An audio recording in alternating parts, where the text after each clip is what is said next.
Hello, this is Mr. Folk, and this is the story of how I went from being an atheist to being a Catholic.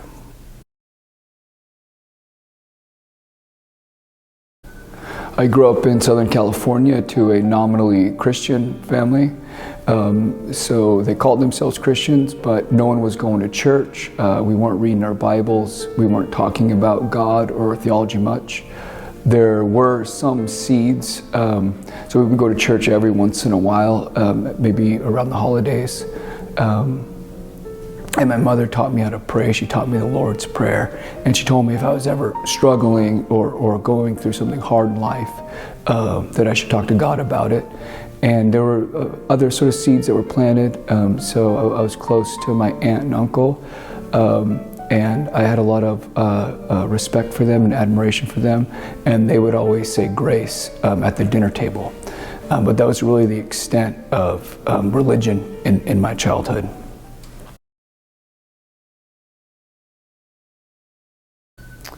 As I got older, I developed more questions about Christianity. I found miracles to be implausible. I found it hard to believe that someone died and came back to life. And when I would try to ask the adults in my life for a kind of answer to my questions, I found their answers unconvincing ultimately.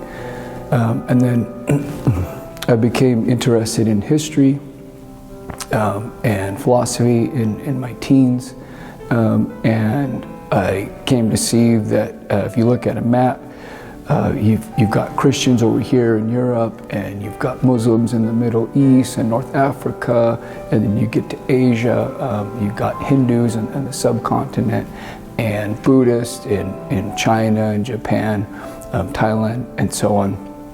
And it seemed to me that what religion you adopt had more to do with geography than anything like the truth. And so I became skeptical about religion in general.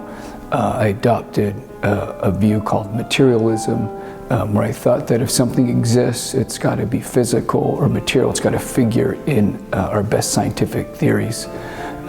And if we had any sort of claims to knowledge, if we could say, I know this or that, ultimately you had to defend it with science. That's what I thought. And so ultimately I came to reject Christianity and lean towards atheism. And then I discovered Buddhism, and the way it was introduced to me was that they didn't have a view on the existence of God, and I thought it was a way to have a religion that was consistent with my materialism. And unlike a lot of atheists, I was never really happy with atheism.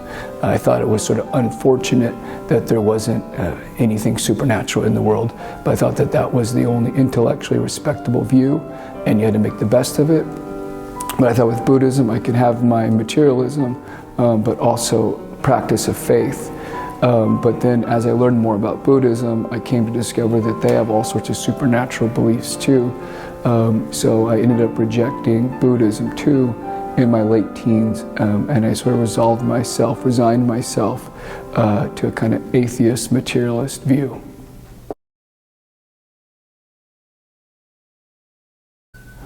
I ended up going to philosophy graduate school in Long Beach, and that only confirmed me in my atheism. It was a small department, had a lot of good people in it, good philosophers, but they were all atheists, and none of them took Christianity seriously.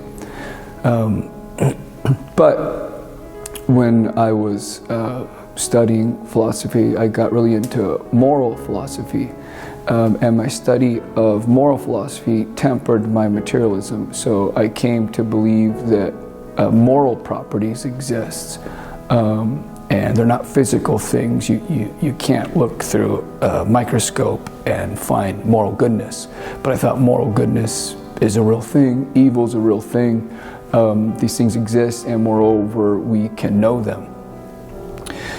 So I started thinking like, well, if I believe in things, non-natural properties, then why not believe in the existence of God or an immortal soul, things like that. So it leaned me more towards agnosticism. I'm not sure whether God exists, but I was still nowhere near Christianity. Then I decided to pursue a PhD in philosophy, ended up going to Purdue because for various reasons. But Purdue is unusual among philosophy departments in that there are a lot of Christians there. And I didn't know that when I decided to go there. And so for the first time in my life, I was surrounded by professional philosophers who were Christian and PhD students who were studying for the doctorate in philosophy who were also Christian. And they had defenses for Christianity. They had replies to my objections, that they were smarter than I was, and they had thought about these issues longer than I had. And so Christianity at that time became for me a real option. I thought that this is a much more plausible worldview than I had been led to believe. I wasn't yet ready to become a Christian, and then I was house sitting for my Latin professor, and some things had happened recently in my life, so I was having some anxiety about some professional and interpersonal things. And I was in this unfamiliar house, alone, all by myself, not much to do other than watch her house. And then I was trying to go to sleep, and my heart started racing. It was like pounding inside my chest. I couldn't catch my breath. My fingers were tingling. I thought I was dying. I thought I was having a heart attack or a stroke. I didn't know what was going on. And I wanted to call 911, but I also didn't want to be embarrassed if the ambulance came and nothing was really going on. I didn't want to have to explain to my Latin professor and her neighbors why there was a bunch of ambulances and fire engines at her house in the middle of the night. So I started praying earnestly for the first time in my life. And then I felt this overwhelming feeling of love. I didn't hear anything, I didn't see anything, but I felt like God was telling me that He loved me and that He was going to take care of me. And so my heart rate slowed down. I could catch my breath again. And I thought that was a really striking experience. And then I thought I have to make sense of it. And with my philosophical training, I could explain it away in terms of natural events, or I could interpret it as God trying to break into my life and have a relationship with me. So I thought about it much of that night, and then driving home to my apartment the next day, I decided that I believe in the existence of God. And I went home, I told my mom about this experience. And I'm pretty sure it was an anxiety attack. I had never had one before. I haven't had one since. But my mom told me that she had had two in her life. And in fact, when I was a little boy, I have a memory of this. I was probably in first grade. She told me to call 911, and I did. I didn't know what was happening. She turned out to be fine, but she was having an anxiety attack. So I think I had an anxiety attack, prayed earnestly for the first time in my life, and then God revealed Himself to me.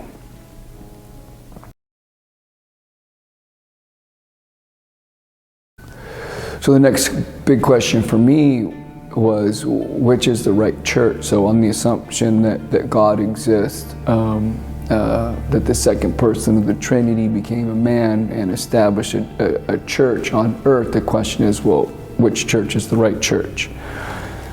And so I consulted my friends. I had some Protestant friends, I had some Catholic friends. I started talking to each side. Started reading some stuff, and there were certain things about the Catholic Church that I found really attractive, and some things that I didn't find so attractive.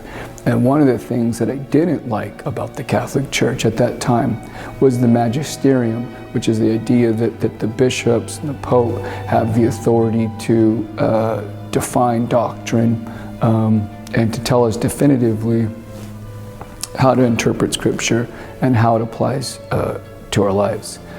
And I thought, I don't want other people doing my thinking for me. I want to do my own thinking. But I thought more about it.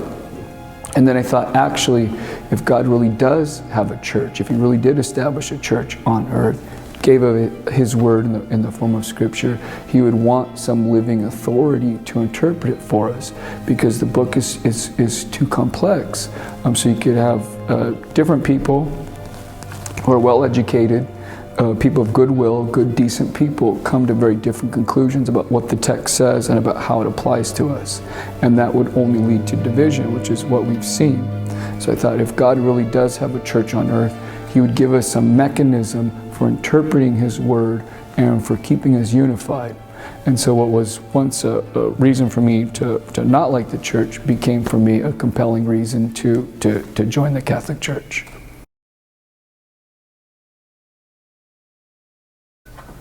So I joined the Catholic Church Easter of 21.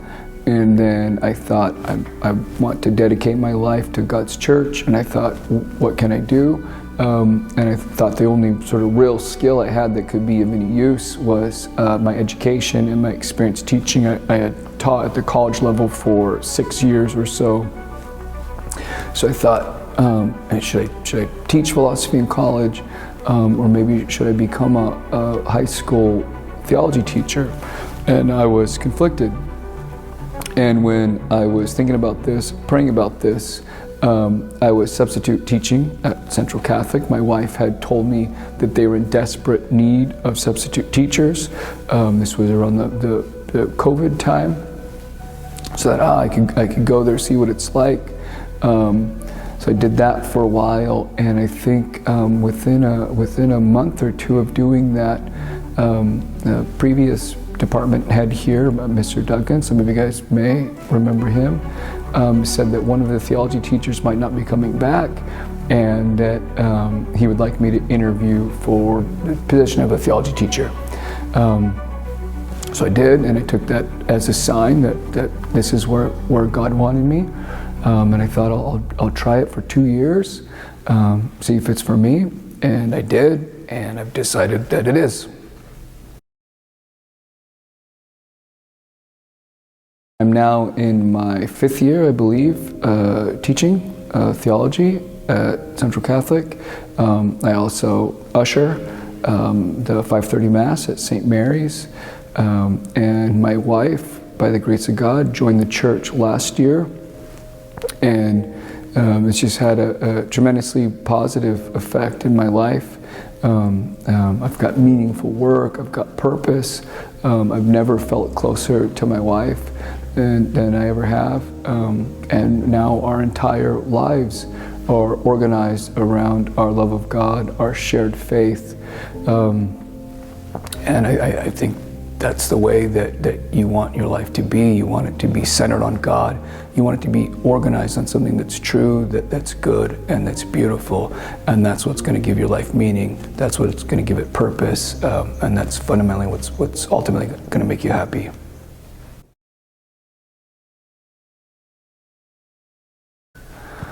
I'm Mr. Folk, and that's a story of how I went from being an atheist to being a Catholic theology teacher.